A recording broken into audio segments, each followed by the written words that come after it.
महाराज।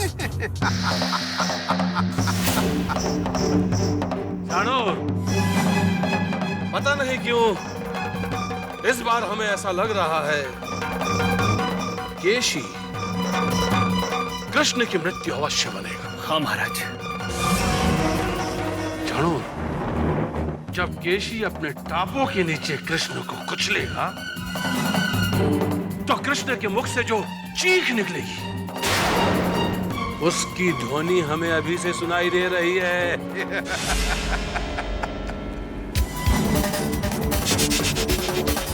परंतु केशी को एक सावधानी बरतनी चाहिए।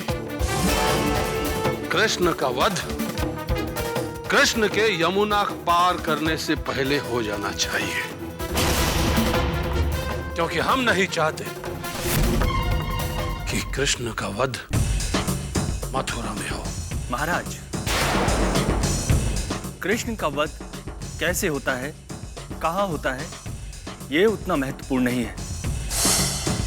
हमारे लिए महत्वपूर्ण है कृष्ण का वध। नहीं चाणोर,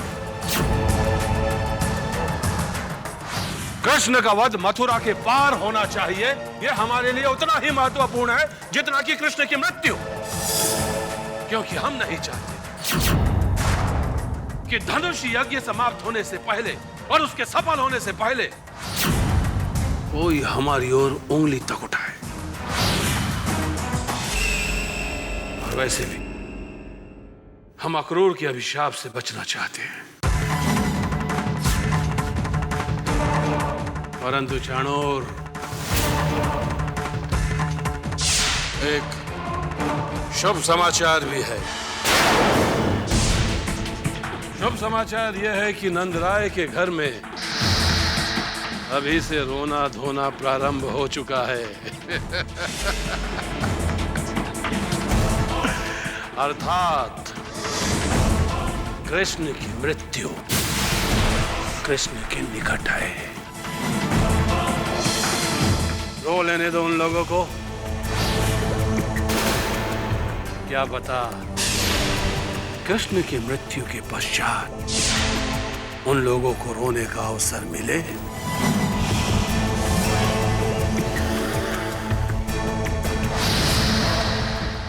या ना मिले।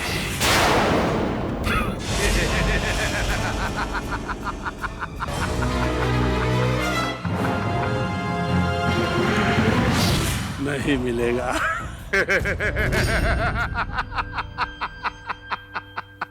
यशोदा, यशोदा,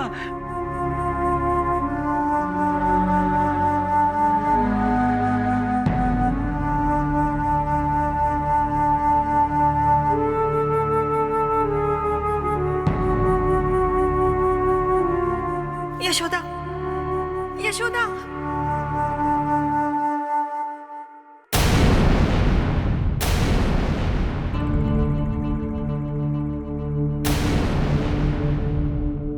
यशोदा, यशोदा।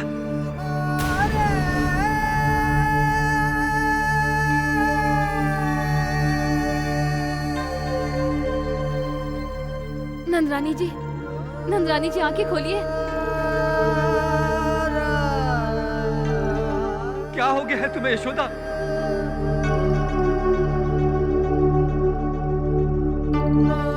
यशोदा,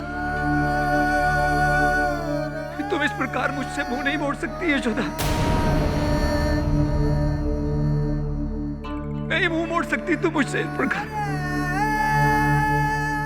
हमने अग्नि को साक्षी मानकर 7 जन्मों तक साथ रहने का प्रण किया था यशोदा। तुम बीच राह में मुझे छोड़कर नहीं जा सकती यशोदा। नहीं जा सकती।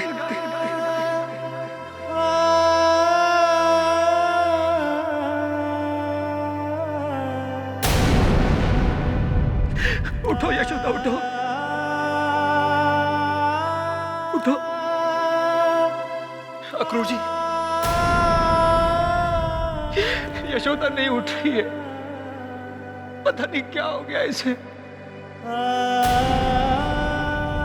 कुछ नहीं हुआ।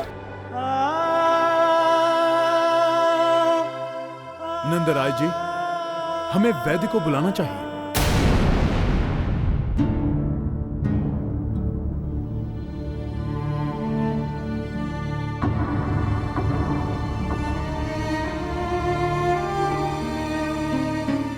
भैया,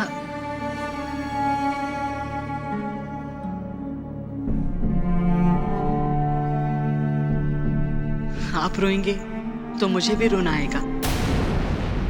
कान्हा, मुझसे मैया की दशा देखी नहीं जाती।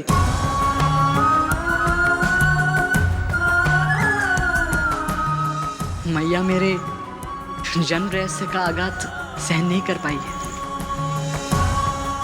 मोह इस जगत की सबसे बड़ी बीमारी है।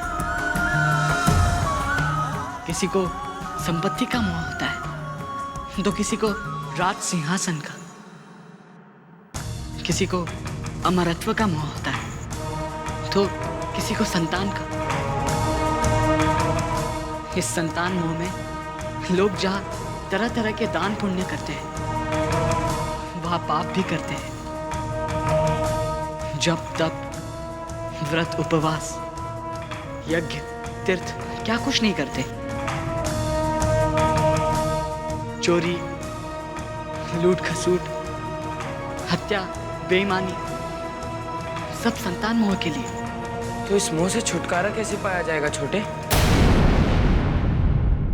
निर्मोही का ध्यान करके, विकारों का त्याग करके, ईश्वर ने पृथ्वी पर किस कार्य के लिए भेजा है ये जान के। मोह से पीछा छुड़ाना बहुत कठिन है भैया, और जो कोई इस कठिन कार्य को कर लेता है तो फिर उसके लिए ये जगत झूठा है, बनावटी है। उनके मन में फिर एक ही लगन रहती है,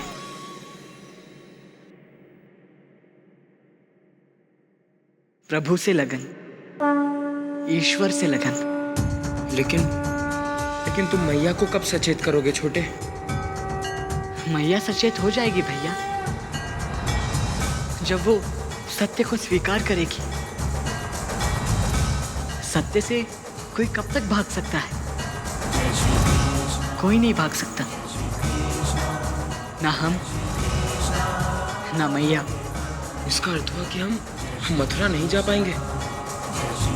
भैया, हमारा मथुरा जाना समय तय कर चुका है, और होता वही है जो समय कहता है। परंतु मैया स्वयं कहेंगी कि धनुष यज्ञ में जाओ और विजयी होकर लौटो। इसका अर्थ है कि मैया ठीक हो जाएंगी। वैद्य जी आ गए। वैद्य जी, आइए वैद्य जी। देखिए, पता नहीं यशोदा को क्या हो गया है, अचानक अपनी सुध खो बैठी है वैद्य जी। मैं इसे इतना पुकार रहा हूं कि जवाब ही नहीं दे रही है वैद्य जी।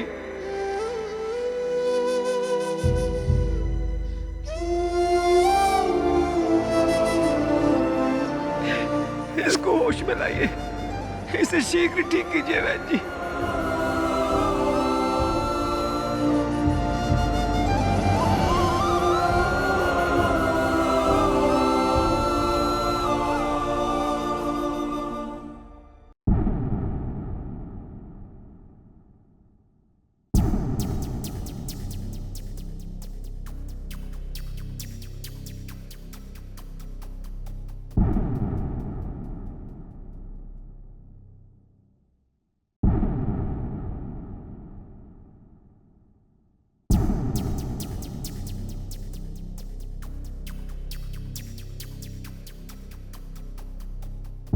कन्हैया, कन्हैया, मेरे लल्ला, देखो ना अपनी मैया को।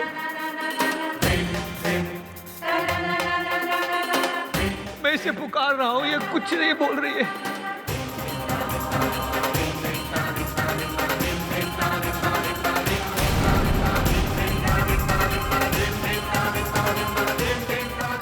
हुआ है वैद्य जी?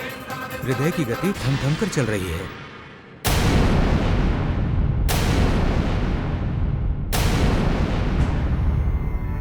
ऐसा लग रहा है हृदय पर गहरा आघात पहुंचा है,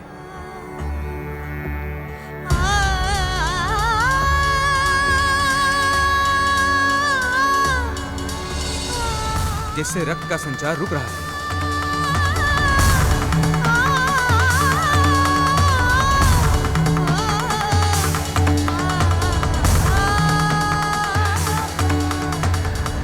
कुछ कीजिए वैद्य जी, मेरी यशोदा को कुछ नहीं होना चाहिए वैद्य जी, कुछ कीजिए। नंदराय जी, किसी को गर्म तेल लाने के लिए कहिए।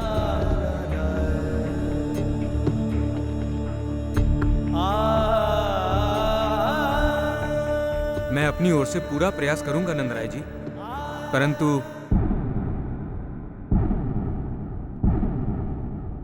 नाड़ी का रुक रुक के चलना अच्छा संकेत नहीं है।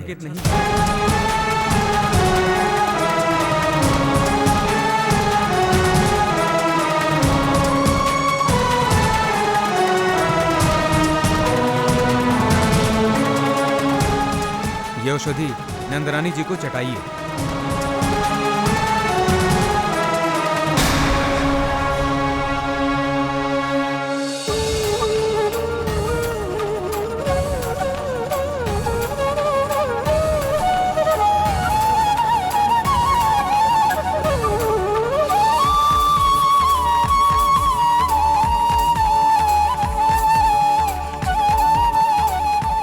वैद्य जी, गर्म तेल। हाँ, यहाँ रख दो।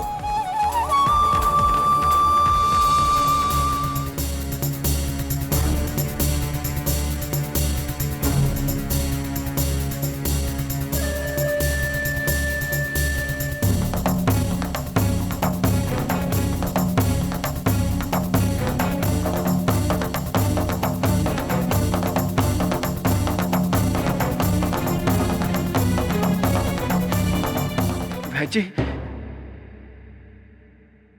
एक बार फिर से देखिए ना नाड़ी को। नंदराय जी, जरा नंदरानी जी के चेहरे को तो देखिए।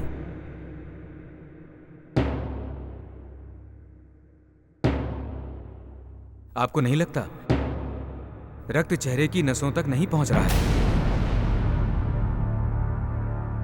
इसलिए चेहरा धीरे धीरे सिकुड़ रहा है।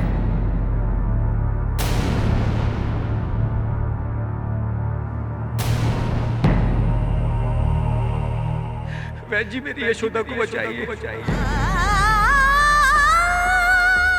मेरी यशोदा को बचाइए वैद्य जी, वैद्य जी, मेरी यशोदा को बचाइए। जीवन देना, जीवन लेना ईश्वर का कार्य है, मेरे वश में कुछ नहीं है। मेरी दी हुई औषधि का प्रभाव 8 पहर में हो जाना चाहिए।